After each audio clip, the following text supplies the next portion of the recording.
Siapkan. Salam kepada pemimpin. Selamat pagi. Selamat pagi. Pagi. Betapa luar biasa kita bersama. Oke, baik.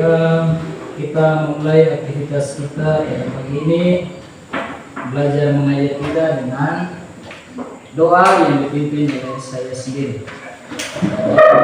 Doa dalam nama Bapa dan Putra dan Roh Kudus. Amin. Syukur bagimu ya Tuhan atas nafas kehidupan yang baru yang Engkau berikan kepada kami hingga pada kesempatan ini.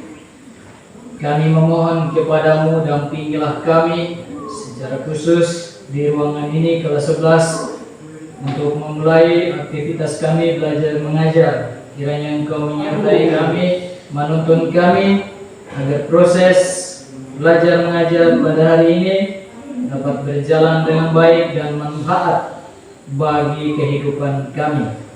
Demi kemuliaan nama-Mu kini dan sepanjang masa. Amin. Dalam nama Bapa dan Putra dan Roh Kudus. Amin. Silakan duduk. Kita absen sedikit dulu.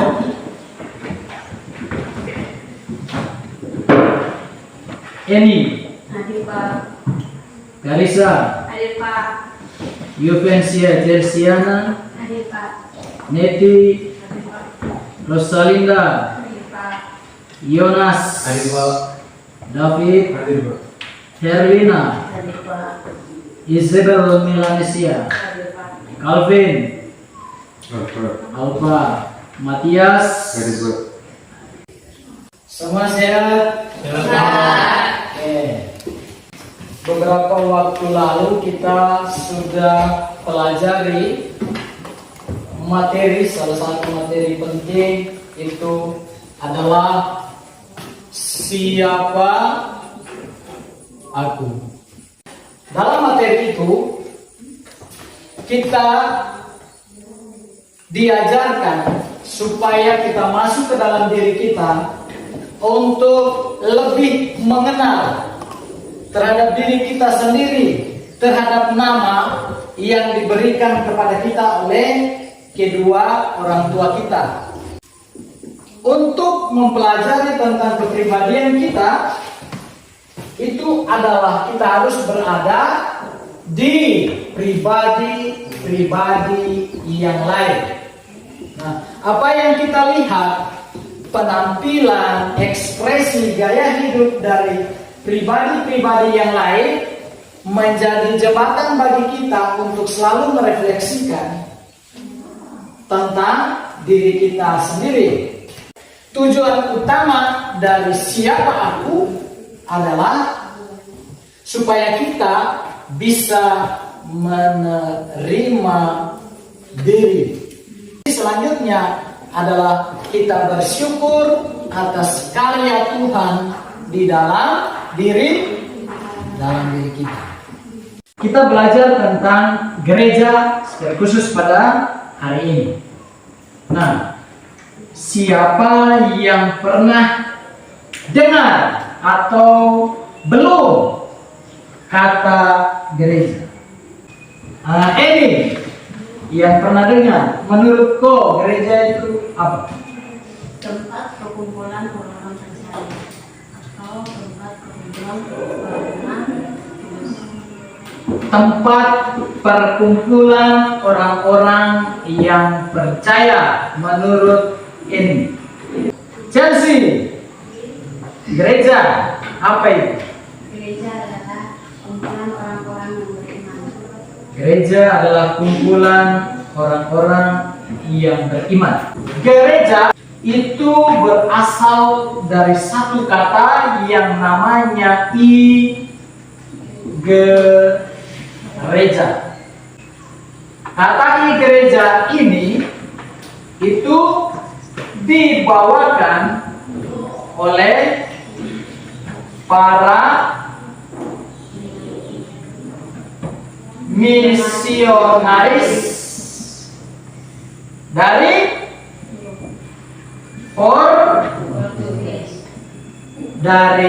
Portugis.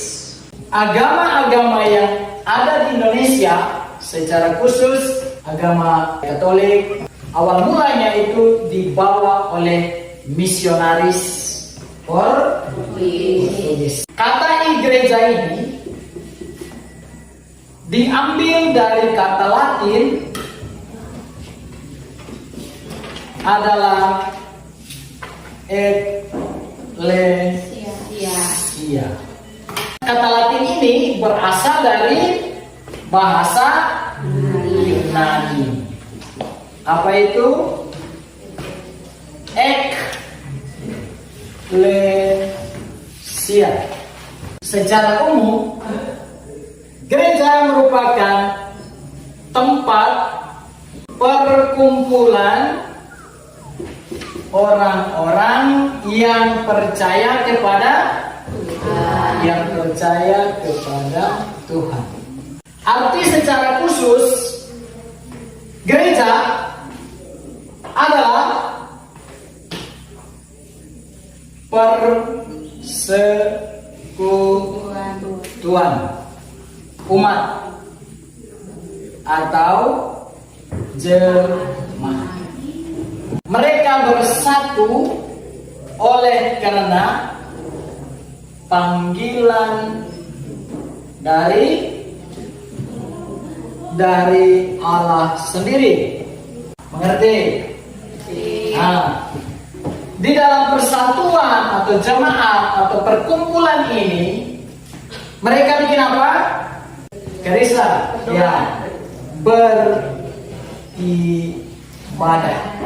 Oke. Untuk bagian pertama ini bisa mengerti ke tidak? Bisa. Bicara tentang gereja berarti tidak terlepas dari apa yang namanya agama Katolik. Di bagian mana di dalam kitab suci yang menunjukkan kata Katolik? David, menurut kau ada tidak? Selama kalian teman-teman ini membaca Alkitab, ada ketiga kata itu. Jadi di dalam Alkitab itu ada yang tertulis Katolik di dalam Kisah Para Rasul bab 9 ayat 31.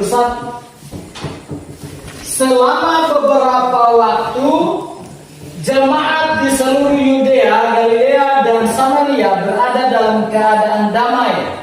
Jemaat itu dibangun dan hidup dalam takut akan Tuhan. Jumlahnya makin bertambah besar oleh pertolongan dan penghiburan Roh Kudus.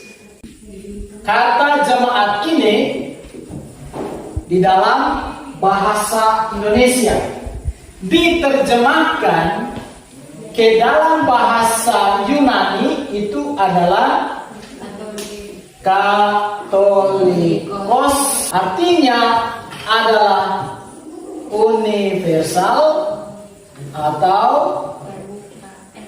menyeluruh.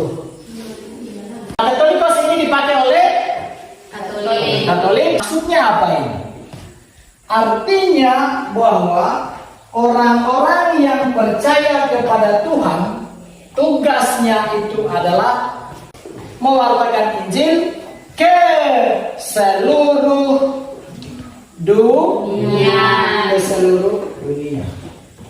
Dan kemudian gereja ini tersebar sampailah di distrik Segun, di mana di dalam Alkitab yang menunjukkan bahwa kita yang ada di distrik Segun sini harus percaya kepada Tuhan. Ada ketiga. Siapa yang suruh sampai kita yang ada di distrik Segun ini ambil bagian untuk mewartakan Injil? Kita lihat di dalam Injil Markus yang menunjukkan bahwa kita di Segun juga dikehendaki oleh Tuhan untuk mewartakan kebenaran melalui agama Katolik. Dalam Injil Markus bab 16 ayat 15. Di situ dikatakan, lalu ia berkata kepada mereka, pergilah ke seluruh dunia, berarti termasuk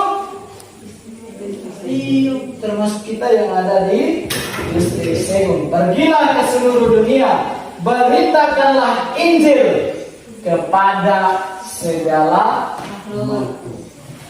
Nah, ada 3 poin penting yang perlu kita dalami. Kata gereja itu sendiri. Kedua, gereja sebagai persekutuan umat Allah. Dan yang ketiga adalah umat Allah sendiri. Kata gereja itu dia menyangkut 3 ini. Umat Allah. Dikatakan sebagai umat Allah adalah orang-orang yang percaya, dan untuk menjadi anggota umat Allah adalah orang-orang yang sudah dibaptis, yang sudah menerima rahmat pembaptisan. Kemudian untuk lebih lanjut tentang gereja sebagai persekutuan umat Allah dan juga umat Allah, kalian semua akan dibagi nanti dalam kelompok.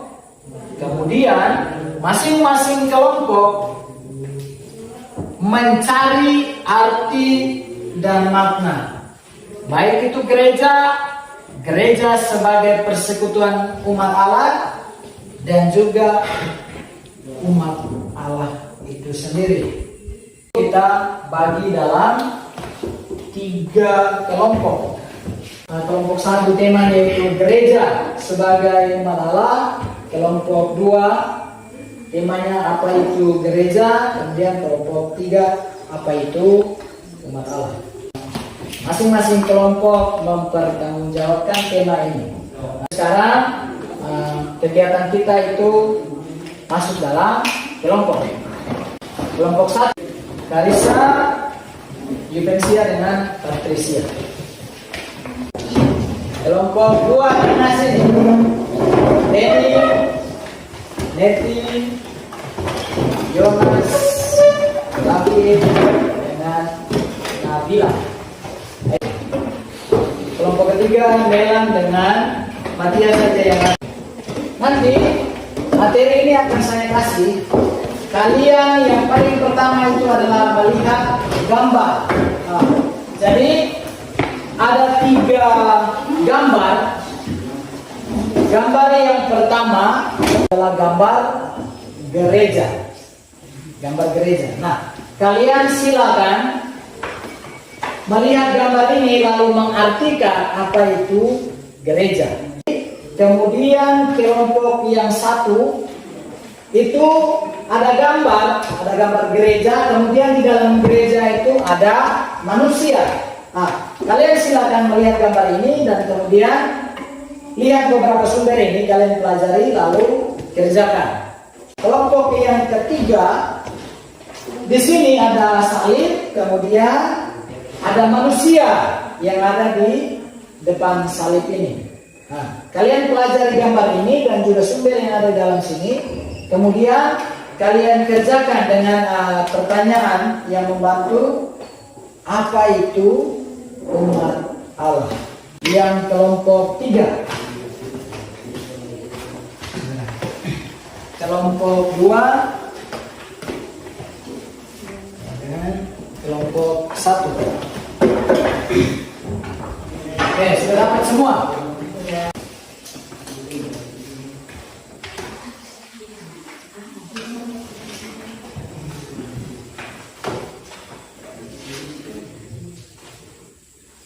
Jadi sekarang jam 8.50, berarti kita sampai kalian kerja sampai jam 9:05.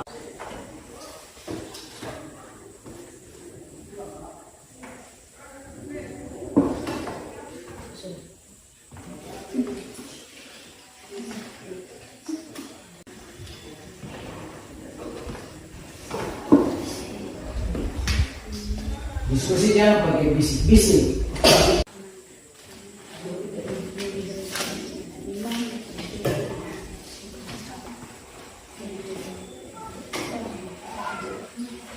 Bagaimana Patricia? Bagaimana? Tanya saja, tidak apa-apa. Apa itu? Cari di HP. Oh ya sudah. Ada HP ketiga. Siapa? Siapa yang punya? Ada HP ketiga. Kata apa yang kalian mau cari ini? Iya, silakan. Ini waktu sudah menunjukkan jam 9:05. Selesai atau tidak selesai? Kita mulai kelompok 1. Jadi kelompok 1 saya persilakan untuk tampil ke depan.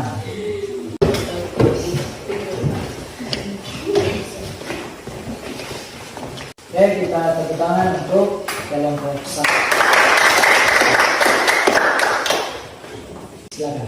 Selamat pagi Pak Guru dan teman-teman semua. Selamat pagi. Kami dari kelompok 1 akan menjelaskan tentang gereja sebagai umat Allah. Gereja umat Allah adalah paguyuban orang-orang yang beriman yang telah dipilih oleh Allah. Sebagai anak-anak Allah, semuanya mempunyai martabat yang sama dalam pembaptisan. Tidak ada umat kelas VIP, semua anak Allah. Awam, imam, biarawan-biarawati, para tokoh umat semuanya berjalan bersama berziarah menuju Bapa. Semuanya ikut ambil bagian dalam pembangunan jemaat, solider dan saling memperhatikan. Bentuk gereja umat Allah, konsep gereja umat Allah adalah buah refleksi dari sejarah keselamatan hingga saat ini.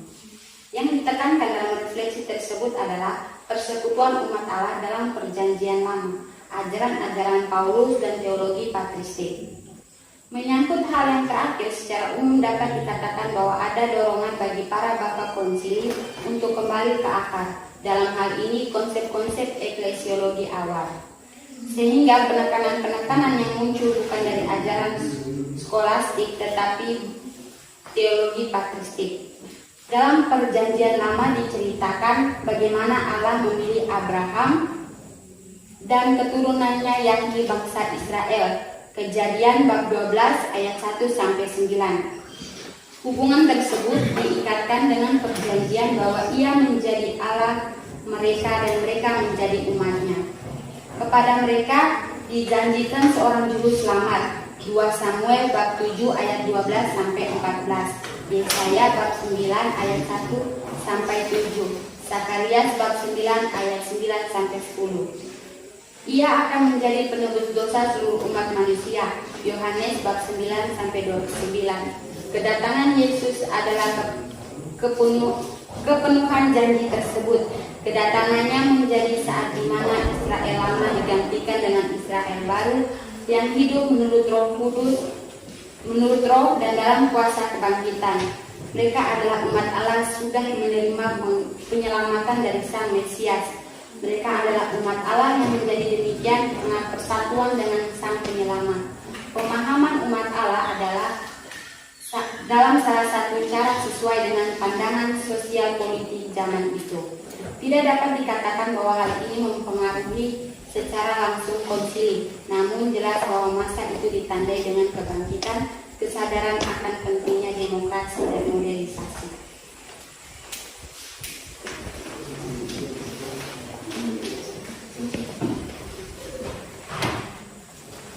Gereja berasal dari kata Yunani eklesia, yaitu dalam bahasa Ibrani kahal. Artinya adalah kumpulan orang-orang atau komunitas untuk berdoa.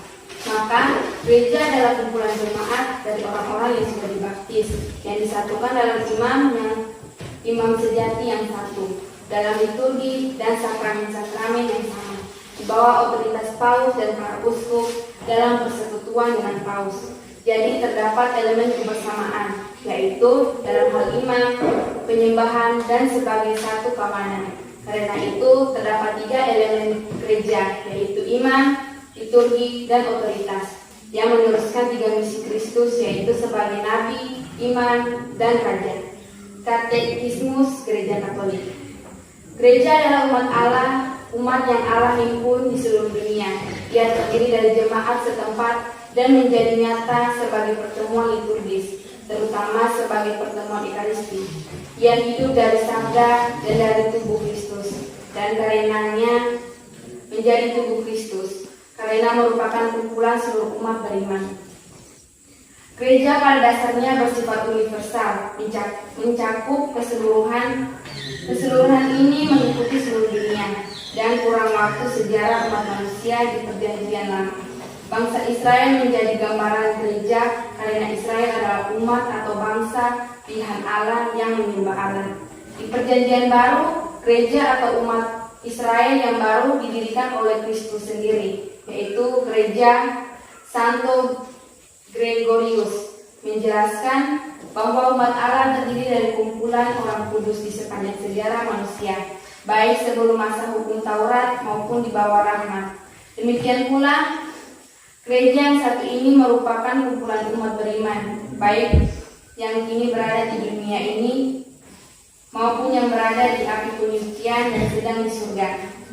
Santo Robertus Bellarminus, salah seorang doktor dalam gereja Katolik, mengajarkan gereja ialah kumpulan manusia yang disatukan dengan pernyataan iman Kristen yang sama, dengan partisipasi di dalam sakramen yang sama dan di bawah pimpinan iman yang sah, secara khusus dari para paus, satu-satunya perwakilan Kristus di dunia.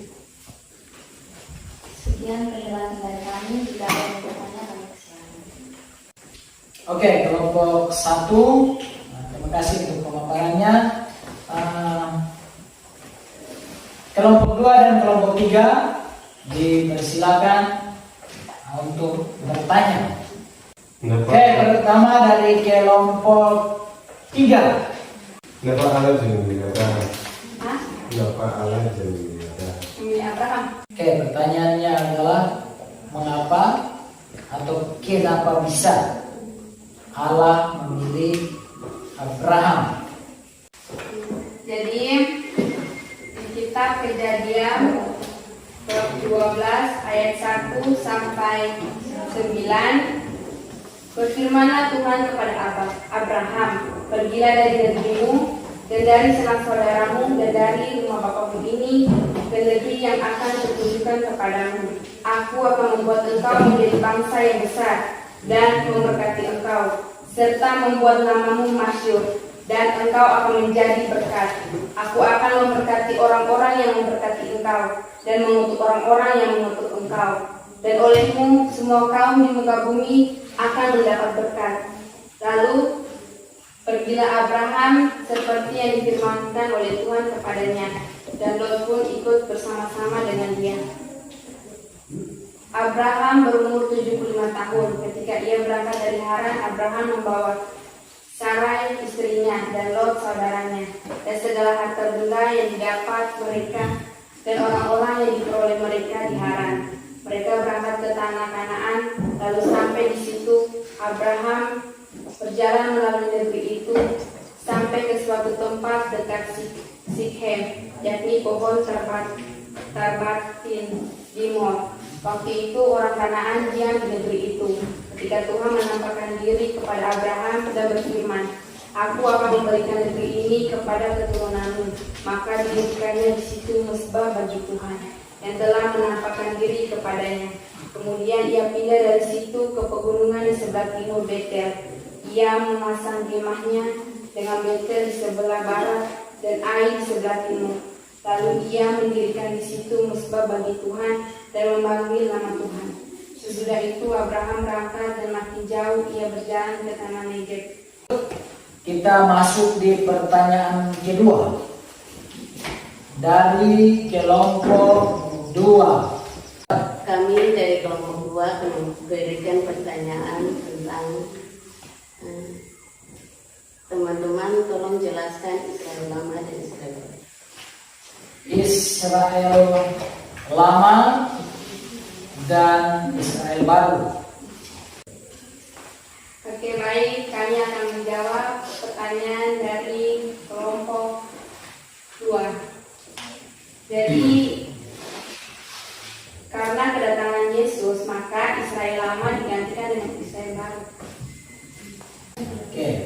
Jadi untuk kelompok 1 saya akhiri. Saya kembalikan ke kelompok. Sekian presentasi dari kami. Terima kasih. Oke.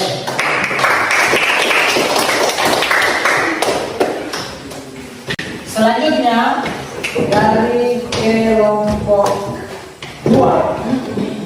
Oke, silakan. Berdiri semua.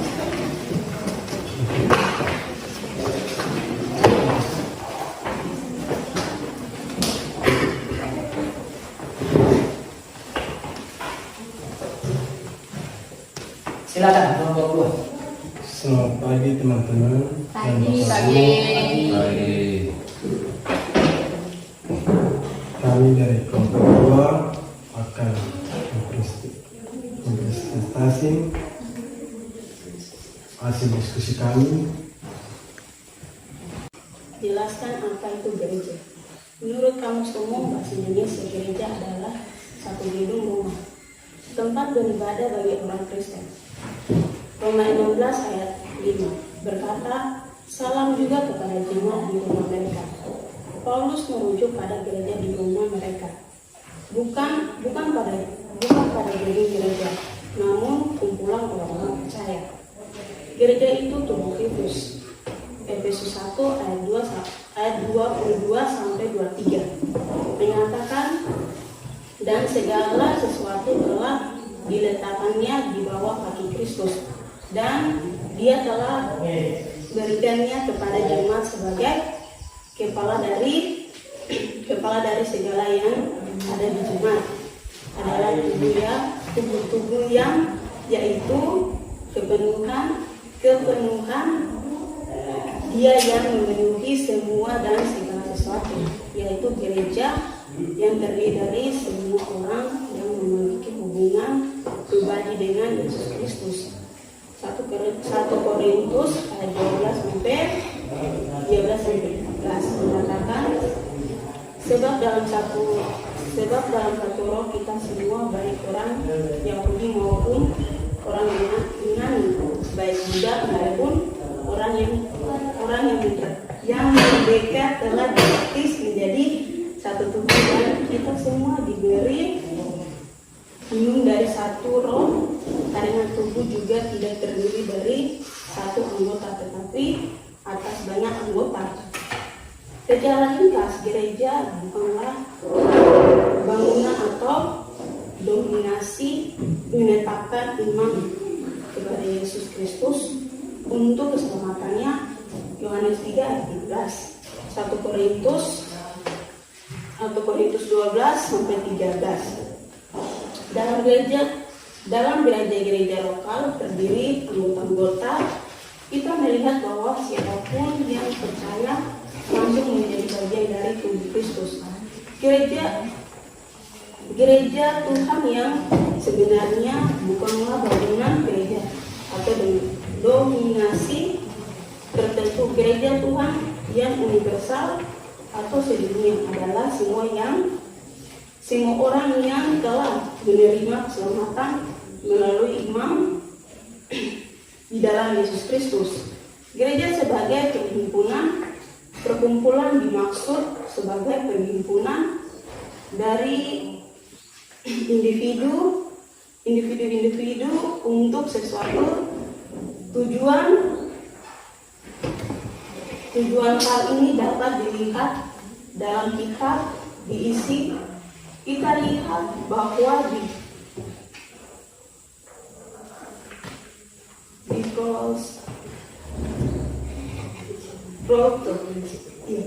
Provinsi Galatia saat itu ada banyak gereja, apa yang kita sebut sebagai gereja lokal, gereja Baptis, gereja Lutheran, gereja Katolik dan sebagainya. Bukan gereja sebagaimana gereja universal, namun hanyalah gereja lokal.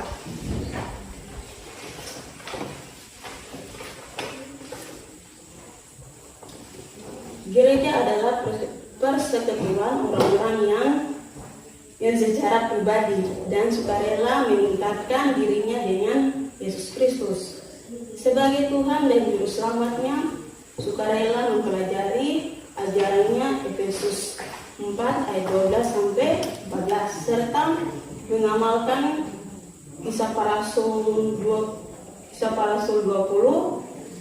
ayat 28, 1 Korintus 6, Petrus 1 ayat 18 adalah kumpulan umat yang dipanggil oleh Allah dan telah mempunyai iman kepercayaan bahwa Yesus Kristus adalah Tuhan dan Juru Selamat manusia satu-satunya melalui kematian dan kebangkitan. Kelompok 3. Apa itu gereja Luther dan gereja Suci dan gereja Luther? Gereja lengkap. Silakan kelompok menjelaskan. Kalau gereja lokal itu seperti di khusus begitu, seperti gereja Silosegu di khusus begitu, itu seperti gereja lokal. Selanjutnya dari kelompok 1 pertanyaan. Apa itu gereja baptis? Orang yang yakin dan sudah percaya bahwa sudah Orang yang yakin dan sudah percaya sudah dibaptis. Orang yang yakin, orang yang sudah percaya.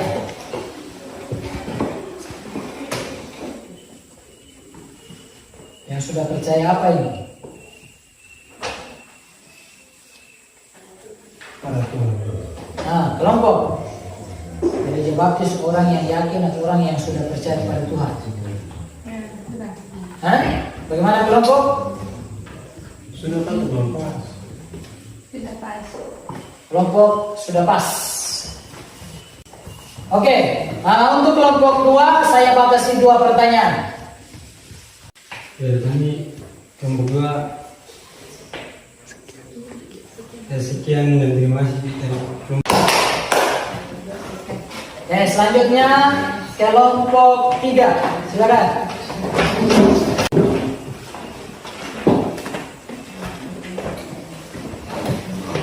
Selamat pagi, Ibu dan teman-teman. Pagi.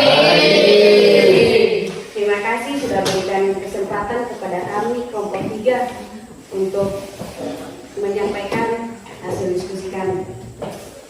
Jadi, jelaskan apa itu umat Allah. Menurut Kamus Bahasa Indonesia, kata umat berarti para penganut atau pengikut suatu agama atau makhluk manusia. Jadi umat Allah adalah istilah pertama yang dipakai Allah di dalam kitab Keluaran yang berkaitan erat dengan syarat perjanjian di antara manusia dengan Allah. Keluaran 6 ayat 7. Ungkapan umat Allah selalu menunjukkan hubungan yang sudah jelas. Allah memanggil Abram yang kemudian menjadi Abraham, seperti yang dikisahkan dalam kitab Kejadian pasal 12 untuk meninggalkan negerinya ke tanah yang baru yang akan Allah tunjukkan kepadanya. Setelah Abraham tiba di sana, Allah berkata di dalam Kejadian 12 ayat 2, Aku akan membuat engkau menjadi bangsa yang besar dan memberkati engkau serta membuat namamu masyhur, dan engkau akan menjadi berkat bangsa ini. Nantinya dikenal sebagai bangsa Israel, bangsa pertama yang ditunjuk sebagai umat pilihan Allah. Allah berkata kepada Israel melalui Nabi Yesaya, Aku menaruh firmanku ke dalam mulutmu dan menyembunyi engkau dalam naungan tanganku, supaya aku kembali membentangkan langit dan meletakkan dasar bumi, dan berkata kepada Sion, engkau adalah umatku. Yesaya 51 ayat 16. Allah juga mengesahkan Israel sebagai umatnya di Yeskel 38 ayat 14 melalui sebuah nubuatan kepada bangsa Gad. Apakah orang-orang percaya non-Yahudi tidak memiliki Mesias? orang Yahudi Yesus Kristus juga dianggap sebagai umat Allah. Ya, Yesus datang bagi seluruh umat manusia, bukan hanya untuk menyelamatkan orang Israel. Roma pasal 1 ayat 16 sampai dengan 12. Kelilai hubungan Allah dengan umatnya lebih penting daripada sekedar sebutan ataupun panggilan orang-orang percaya non-Yahudi. Jika menyebutnya sebagai Allah mereka, Daud mengatakan, "Aku tahu, ya Allahku, bahwa Engkau adalah penguji hati dan berkenan kepada keikhlasan, maka aku pun mempersembahkan semuanya itu dengan sukarela dan tulus ikhlas." Dan sekarang umat-umatmu yang hadir di sini telah diperlihatkan memberikan persembahan sukarela kepadamu dengan sukacita satu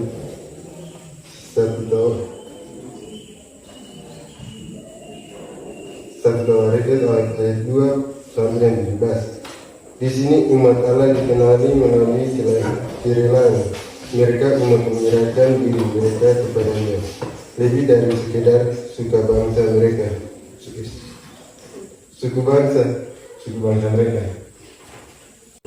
Oke, kelompok 3 sudah menjelaskan hasil diskusi mereka. Kelompok 1 dan 2 yang mau bertanya, dipersilakan. Yang pertama dari Nabila, silakan. Apa isi dari syarat perjanjian? Apa isi dari?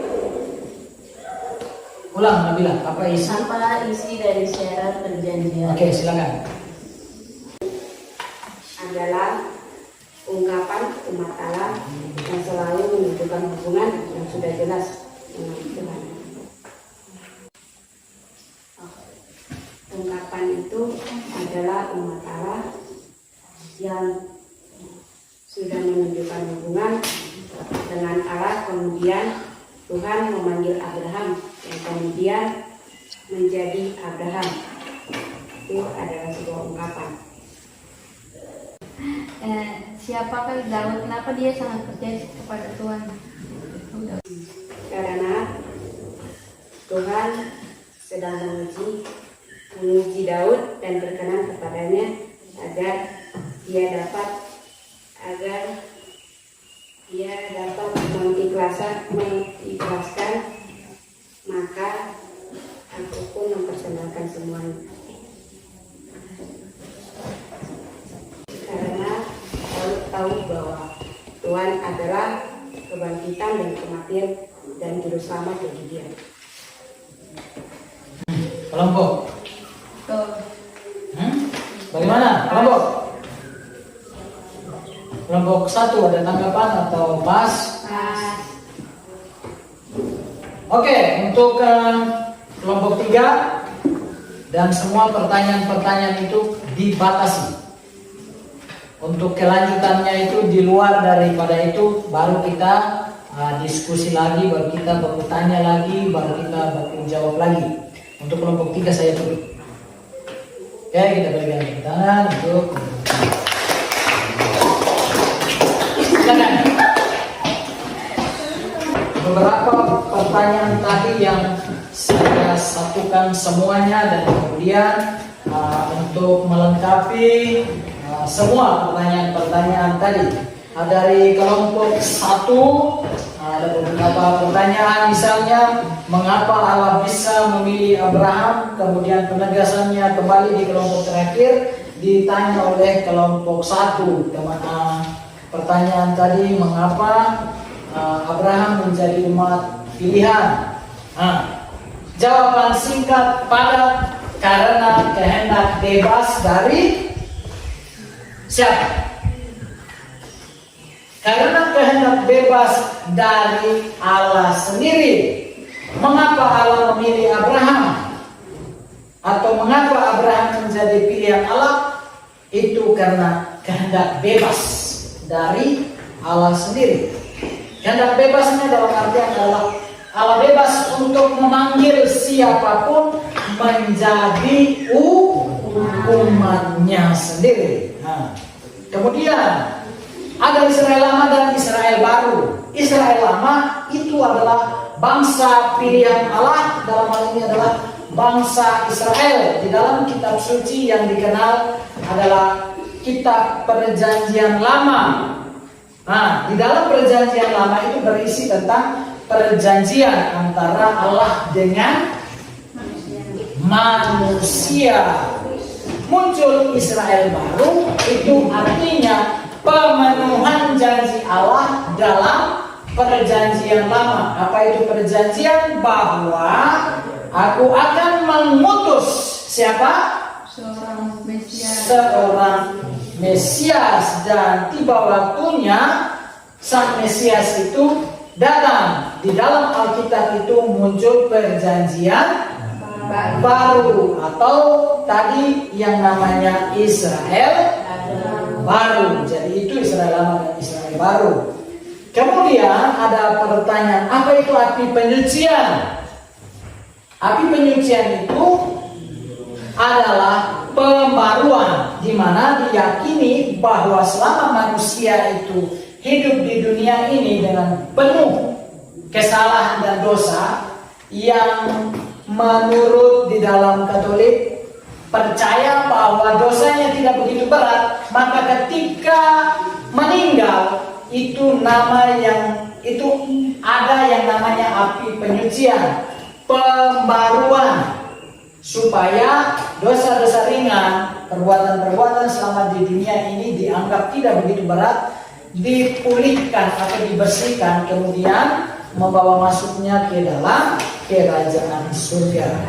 Oke. Kemudian berikut, apa itu gereja Luther, gereja suci, gereja lokal, gereja Katolik. Nah, di situ kelompok sebenarnya tidak begitu fokus dengan penjelasan dari materi.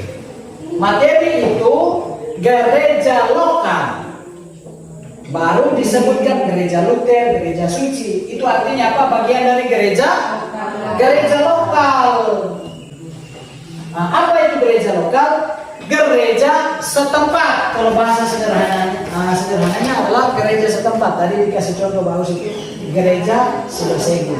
Nah, bedanya di sini gereja lokal dia sebut gereja Luther, berarti gereja di bawah pimpinan seorang Martin Luther.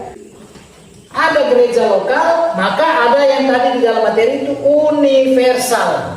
Lokal dan universal. Lokal itu setempat, universal itu menyeluruh atau umum. Apa itu gereja umum? Gereja yang umum atau gereja dalam arti umum itu adalah persekutuan umat Allah. Nah, gereja universal itu artinya persekutuan umat Allah. Gereja lokal berarti gereja yang khusus atau gereja setempat. Mengerti? Nah, makanya tadi agak keliru kalau ditanya apa itu gereja lokal, apa itu gereja Luther, apa itu gereja Baptis. Itu soal nama. Jadi contoh saja, misalnya tadi siapa yang tanya bagian gereja Baptis tadi? Nah, misalnya Chelsea tanya apa itu gereja Baptis. Berarti contoh sederhananya saya tanya apa itu gereja Salib Suci Maulo? Apa itu? Mengerti? Apa itu gereja Salib Suci Maulo? Itu gereja lokal setempat. Apa itu gereja? Berarti jawaban semua sama kalau disebutkan per nama tadi. Apa itu? Kumpulan orang-orang yang percaya kepada Oke. Kemudian apa isi dari syarat perjanjian manusia dengan Allah? Tadi sudah, Allah menjanjikan akan mendatangkan seorang Mesias atau sang juru selamat. Berikut dan yang terakhir, mengapa Daud percaya kepada Tuhan? Karena adanya kesempatan, kehendak bebas dari Tuhan untuk memanggil siapapun menjadi umatnya. Nah, ketika ada panggilan dari Allah, berarti ada respon balik dari manusia. Ya Tuhan, jawabannya. Ya, ketika ada jawabannya berarti dia mau menjadi pengikut Yesus. Kalau dia sudah menjadi atau sudah mau menjadi pengikut Yesus, maka dia apa? Percaya. Nah, makanya tadi saya putar lebih sederhananya, mengapa Matias bisa percaya kepada Tuhan?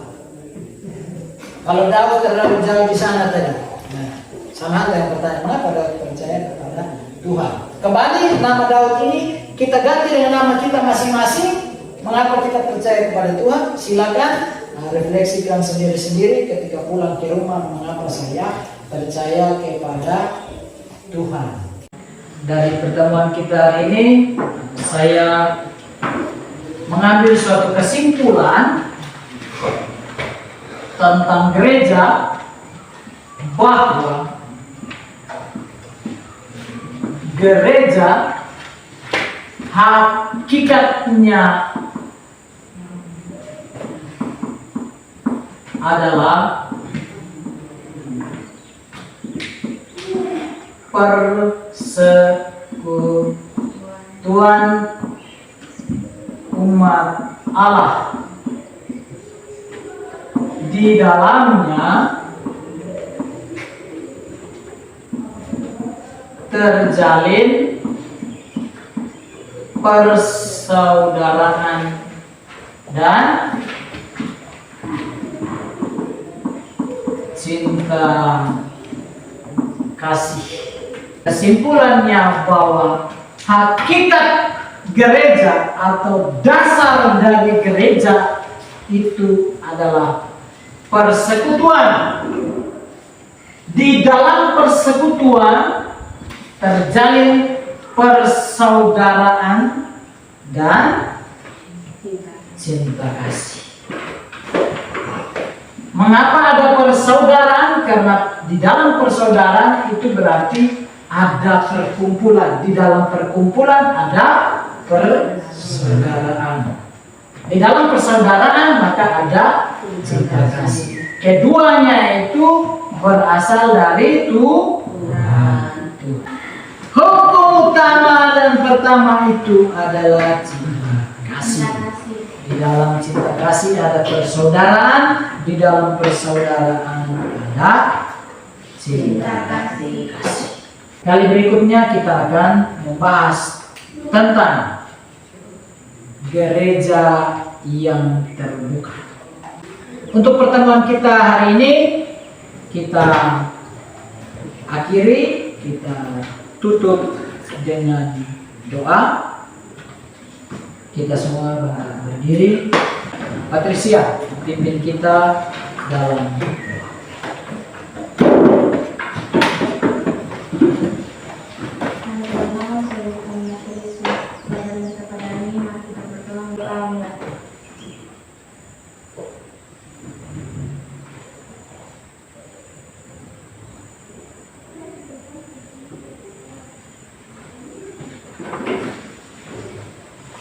Berdoa selesai. Bersalam kepada Pak Guru. Terima kasih. Baik, selamat siang. Siang.